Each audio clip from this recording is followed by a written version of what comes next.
What is up, everyone? And this is SwordKing090, and this is going to be Operation Blackout episode 11, the 11th episode where we're going to be encasing the entire world in obsidian blocks to block out the sun. That is right, obsidian blocks. And we actually got the math here, like the mathematical equation. It is that we need at least 1,450,000 of obsidian blocks to cover up the world. So we are going to need a lot. And right here, we got one chest, we have two chests, we have three, oh no, that's not three, there it is, three chests, and nearly 3.5 chests of good old obsidian. And how are we getting the obsidian, you may ask? Well, I'll show you in a bit. So, first of all, I want to say that we've got a lot of progress done in terms of what's been going on. We've got ourselves some watermelons, we got pumpkins, we got potatoes, we got good old wheat. So, if we need food, we'll have food. But we're going to stay on peaceful mode for the time being, especially when we don't want to lose all that food. So, that's going to make it easier for us. And we also do have a food chest around here, if I remember which one it is. So there you go. We're going to need that if we're going to actually fight the Ender Dragon every once in a while, because we are absolutely getting the obsidian from the end. And once we are done mining up all the obsidian towers, we reset the end, we will fight the Ender Dragon, and then we'll do it all over again. Which I'm hoping that we do get an end city so that we could try to get some Electras here. And wouldn't that be great? But in any case, we got to get there now, so what we have to do is that we had to travel by boat. So at least that's pretty good. And for now, I don't want to use Frostwalker because it needs to be updated. It needs to be buffed up because I find myself falling through it every single time I use it, especially when I'm just walking. Well, Frostwalker 2, you're fine, but at some random points you actually do fall. We actually tested that out in Operation Bedrock, so I'm really hoping that they actually fix it up. It's weird just to think that you just fall when you actually just use Frostwalker when you're supposed to be walking on ice, but sometimes the ice doesn't generate fast enough, or there's a little bit of a coating bug or something along the matters, and you just fall right through. For whatever reason, you just do. Is that a wolfie on a boat? Okay, that's pretty cool. We got a wolfie on a boat. Oh, that's cool. Not gonna lie, that's pretty cool. Hey, maybe I could actually put one of my other wolves on the boat. But he's not sitting down, so I guess he can actually get off at any time. So let's go ahead and bring the wolfie to closer to land. Okay. Or not. I guess the wolfie just stays in the boat now. The wolfie will stay. I guess. If you want to leave, you can leave. Okay, that's a little bit, like, disturbing. Wolfie? Are you okay there, wolfie? I guess you are okay. Okay, I'll just leave it as that. Not gonna worry too much about the wolf. But I will say this, that we've gotten a lot of work done, and I want to thank all of my friends like Flats Flounder, Papa Lags, then we have SMO, as well as Mr. Dead Guy, and of course Steve. Oh, you guys remember Steve. It's Steve X98, but now he goes by Mr. Inflammable, but he will always be called by Steve. But in any case, that all of my friends have been helping me out on the Xbox One, and it's all great. We get a lot of work done. We progress little by little, especially, oh my gosh, I forgot to actually show you guys what Mr. Dead Guy brought. Well, in summary, he brought a good 7 or pretty much 6 stacks of iron ore. He brought 2 stacks of diamonds, especially with 12 left over. He brought a saddle, he brought us some melon seeds, and also iron armor. Or, well, yeah, well, trying to remember. I think it was iron horse armor from one of the chests. Either that or it was something different. Not too sure, but he did find a skeleton spawner, so if we were to go all the way over there for some more bones, then that could be an idea. But we have the nether fortress anyways that spawns a lot of skeletons, so we don't really need a skeleton spawner, but it's just cool to find, especially when we do have ourselves a zombie spawner right here, even though it shows a pig, but this is a zombie spawner. So we're going to continue on forward, that we're going to go to the end, and we will show you how much progress we have done in the end. Again, we will mine up all the obsidian in the end, and then we will reset it, fight the Ender Dragon, try to go for the end city, and then mine up the obsidian again. Just, this is how we're going to farm our obsidian, and as far as we know with what we estimated, we could at least get 20,000 blocks per every reset. So that will actually speed up the process. All we have to do is just reset the end around 70 to 75 times, and then we have all the obsidian we need to cover up the world. And for us, I know that one of the questions is, when are you going to actually use the obsidian? Every single time where we're going to reset the and that's when we will use the obsidian so that you can see a big progress in between those, because that gives us at least maybe around 20,000, as I said earlier, 20,000 obsidian blocks to use per reset. So for every progress, we're going to use 20,000 blocks of obsidian. So you can see it pretty much chunk by chunk by chunk. I don't know how fast we're going to get this done, but we need the iron to speed up the beacons. Well, we could get ourselves haste 2. That could actually speed up the process, but for now I got 3 of haste 1 beacons. So it's beautiful. It's absolutely beautiful. And all we got to do is just mine all the way down. So how do I get to the top? Well, it's simple. I use an actual ender pearl, and usually I save before I do this, just in case if I were to accidentally throw it too far and I get myself killed, which would be a little bit of embarrassing. Well, it would be embarrassing. What am I supposed to say, right? Okay, so instead of actually going to the top, we're just going to go over here to show you guys what it looks like to actually go towards the bottom. One thing I want to talk about is that my equipment is about to arrive soon, which would be kind of awkward because on Operation Bedrock, episode 229, I had it pre-recorded, but I did say that I'm still waiting for my equipment, which technically is true because it's going to be arriving on Friday. I waited a good week and a few days for my gift cards to arrive, and those gift cards is what I've been waiting for because it was going to knock out $225 off of the grand total that I was going to spend on buying the new equipment. So that was actually pretty well decent. Especially, like I said, like for those who want to know how you get that amount, all you gotta do is get a rewards program from your bank. If you use the credit card more often, pay it off, you get points, it racks up, and then you can use the points on wherever you want to use it on. And I'm so happy that they have the Amazon option, so I got the Amazon gift cards. Again, it took about a good week and a half because it says it'll take up to 10 business days, even though it's first priority, or was it first class? I don't even know. It's just, it took a little bit long. If I'd known it would have taken this long, I would have tried to go for the cards like in December and then use it in January. But I digress. That the cards are here. I was able to spend a lot. Pretty much, I did say I was going to spend $1,000, and I pretty much spent $1,000 because I'm going to get the Shure SM7B microphone, which is $400. I'm going to buy a mixer, that's another $250. A boom arm, which is $100. Even though there's a $20 versions, I just wanted to pretty much put it onto the tax return, because if you have YouTube, you could actually have it as a business, and a lot of things you could put on there, it could actually be part of a tax return. So it helps in taxes, just as long as you actually make profit at the end of the year, which I'm very hoping, fingers crossed, that that will happen. So I'm probably gonna have to make a lot more videos this year. Yeah, self-awareness, and as well as I'm being transparent with you guys. YouTube is a business. If you want to become a YouTube partner, you have to make it as a business, because you have to put everything that you earn and everything you spend onto the business on your taxes. That's a lot of things that they don't even teach you about. I didn't know about it until I actually had to do it. So yeah, it is a business. That's what it is. Sad but true. Everyone treats their channel as a business, even though they have a lot of fun. But if it makes money, you have to put it on your taxes, no matter what, guys. So let's move on from there. That would be for another topic for another day. So yeah, let's see what else. Oh yeah, a little bit of preamplifier, a cloud lifter, which is another $150, some cables, which is $50, and then a new headset, which was $80. So that's pretty much, it all adds up, taxes and everything, and I was able to knock off $225 off of that, and it still left me with $1,000. And also taken the liberty to buy a brand new dash cam, because the old dash cam that I had is broken, and every once in a while I always get into close calls with other drivers because they don't know how to drive to save their life, and they nearly hit me. So I'm buying a new dash cam so that if they were to hit me, at least I have video evidence, so that it helps me with my cause and my insurance, really.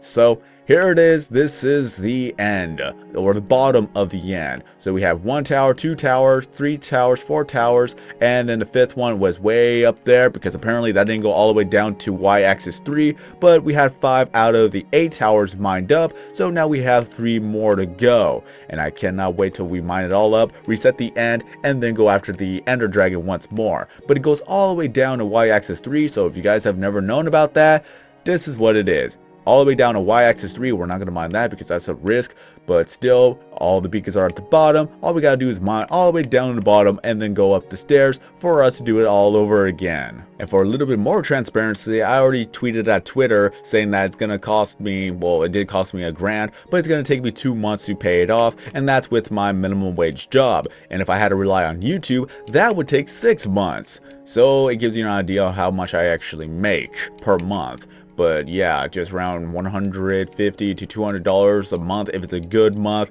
So that is what it is. YouTube is a hobby, but I still make money off of the side, and I use that to whatever I need, like gas money, food, or anything else. So that is what it is. I cannot make YouTube a full-time job because it's not worth it to be a full-time job. It is just a simple hobby, and I make money on the side, and if it actually turns into a full-time job, that pretty much indicates that I don't even need my part-time job anymore, that I'm making more money off of YouTube than I am with my job. So until that ever happens, if it will ever happen, I'm sticking with my job.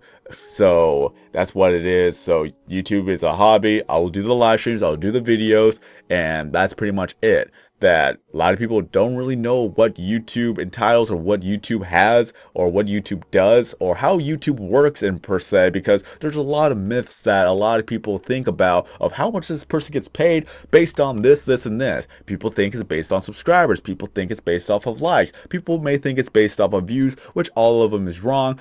Well, with the views, it's a little bit different. But with likes and subscribers, that's pretty much a lie. Anyone who thinks about that or thinks of that is pretty much lying to you if they say that they get money based off of this, and this. But for views, it only works when it comes to ad views. If a video does not even have any views, or well, technically, yeah, I'm gonna try to pace myself here.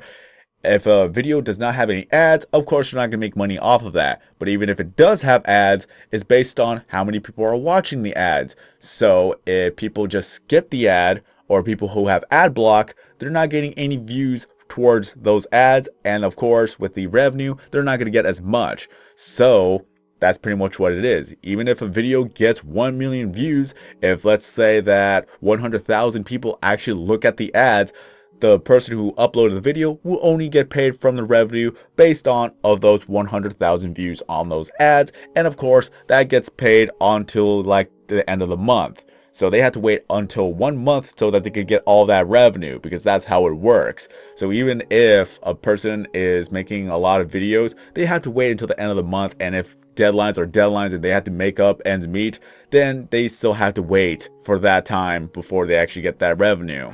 So YouTube is a business at that aspect, and that's what a lot of people need to realize, that if they make investments, they have to pay it off one way or another. So if I wanted to pay off my investment based off of YouTube, it would take me 6 months to pay all that off. And then for the rest of the year, I have to make sure that I am making profit, so that when I put it on my tax return, I could show them that I'm making profit off of my YouTube channel. So I gotta actually be aware of what I am spending, and this is the reason why I wanted to wait in 2017 rather than 2016, because taxes are going to be around the corner, and I'm pretty sure nobody wants to hear about taxes, but this is the reality of it. Once it's here, then whatever I spent on 2016 towards the channel, I have to put that onto the taxes. So I just did not want to put $1,000 onto 2016.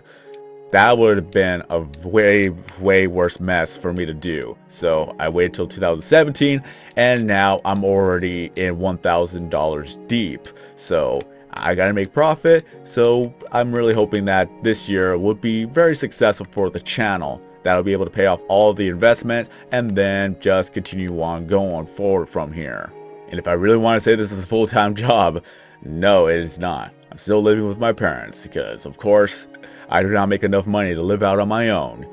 And especially when the school semester is arriving, that's going to be a bigger cost right then and there. So I'm going to have fun going to school, getting a degree, staying at home, going to work, making YouTube. Hopefully it actually pays off one of these days. If I go viral for one video, at least I'll actually help out a great amount for the time being. And if I'm able to ride that momentum forward, then that could actually help my channel out. But until then, again, this is a hobby. Reality of it is, I still have my job, I still have my work to go to, and I still have other obligations to attend to. But one thing's for sure, once my equipment arrives, I cannot wait to see how better it will sound for the videos and for the live streams and for any other progress. I don't even know how to talk right. Any of that will happen towards my channel. So that is one thing I cannot wait. I just really want to get the equipment as soon as possible. It's gonna arrive on Friday. I'll set it up, I'll do a live stream testing it out, and then of course in Operation Bedrock I did say that I'm still waiting for my microphone, which is kind of funny how that works. This is the reason why you should never actually talk about current events that is going to be aired a week later, because you never know what's going to happen in between that time, and either you want to actually re-record the episode or just move on with something else. But I'm just going to keep that in there so I can at least have 1 week to rest up until the next episode, and at least during that time I could do more live streams to show even more progress in between the episodes, and then with the episode in itself it will show the end result of all of our progress.